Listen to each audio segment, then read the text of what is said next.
बाप और बेटे और रुल कुदुस के नाम से आमीन। आज हम मुकद्दस मरकज की अंजील उसका 8वां बाब और उसकी आयात 11 और 12 पर ध्यान ज्ञान करेंगे और आज हम गहराइयों से इसके बारे में सुनेंगे। तब फरीसी निकलकर उससे बहस करने लगे और उसे आजमाने के लिए आसमान से कोई निशान उससे तलब किया। उसने गहरी आह खींचकर कहा, यह पुश्त निशान क्यों तलब करती है? मैं तुमसे सच कहता हूं कि इस पुश्त को कोई निशान दिया न जाएगा। खुदावंद यीशु मसीह ने बहुत से मोजज़ात किए थे। उसने बीमारों को शिफा दी, अंधों को बीनाई बहाल की, बहरों को सुनने की कुव्वत दी और हजारों को सिर्फ चंद मछलियों और रोटियों से सैर किया। लेकिन इस सब के बावजूद भी फरीसी खुदावंद यीशु मसीह से बहस करने आए और आसमान से एक निशान का मुतालबा किया। खुदावंद यीशु मसीह का जवाब बिल्कुल मुनफरद और अनोखे अंदाज का है। उसने अपनी रूह की गहराइयों से आह भरी। ये आह फरीसियों के दिलों की सख्ती पर उसके मुकद्दस गम का इजहार थी। अगर उनके पास ईमान की आंखें होती तो उन्हें किसी और मौजज़े की जरूरत ना थी, और अगर यीशु उनके लिए आसमान से निशान दिखाता तो भी यह निशान उनकी मदद ना करता। और यूं यीशु सिर्फ वही करता है जो वो कर सकता है। उसने आ भरी। बाजुकात इस किस्म का रद्द अमल अच्छा होता है। हम सबको जिंदगी में ऐसे हालात का सामना करना पड़ सकता है जहां दूसरे हमारे साथ सख्ती और जिद्दीपन के साथ सामना करते हैं।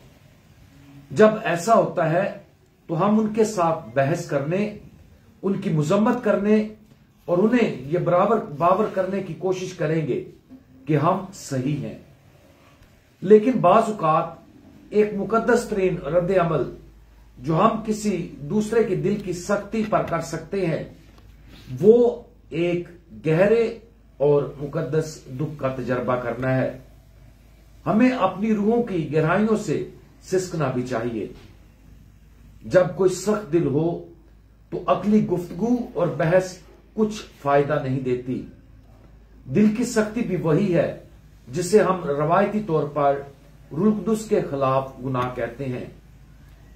यह दिल की सख्ती और जिद का गुनाह है। इस सूरत में सच्चाई को तस्लीम करने के लिए इरादा बहुत कम या जरा भी नहीं होता। जब हम किसी दूसरे की जिंदगी में इस किस्म का तजर्बा करते हैं तो खामोशी और गमजदा दिल अक्सर बेहतरीन रद्द अमल होता है। उनके दिलों को नरम करने की जरूरत और हमदर्दी के साथ उनके साथ अपना गहरा दुख बांटना एक वाहिद रद्द अमल हो सकता है जो तब्दीली लाने में मदद दे सकता है।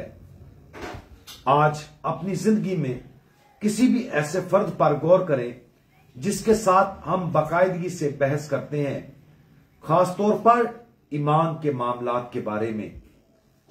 अपने नुक्ता नजर की जांच करें और उसको तब्दील करने पर गौर करें कि हम उनसे कैसे ताल्लुक रखते हैं। उनके गैर माकूल दलाइल को मुस्तरद कर दें और उन्हें हमारे दिल को उसी तरह देखने दें जिस तरह यीशु ने अपने इलाही दिल को एक मुकद्दस आग में चमकने दिया था। उनके लिए दुआ करें, उम्मीद रखें और अपने गम को सबसे ज्यादा जिद्दी दिलों को पगलाने में मदद देने के लिए इस्तेमाल करें। हमारे हमदर्द यीशु, आपका दिल फरीसियों के लिए गहरी हमदर्दी से भर गया था। उस शफकत ने आपको उनकी जिद पर एक मुकद्दस दुख का इजहार करने पर मजबूर किया। प्यारे खुदावंद, हमें अपना वही दिल दे दें ताकि हम ना सिर्फ दूसरे के गुनाहों पर बल्कि अपने गुनाहों पर भी गमगीन हों। प्यारे खुदावंद, हमारे दिलों को पिघला और नरम कर दे और हमारी मदद करें कि हम उन लोगों के लिए आपके मुकद्दस गम का आला बने जो उस फजल के मुताज हैं। खुदावंद यीशु मसीह, हमारा भरोसा आप पर है। आमीन।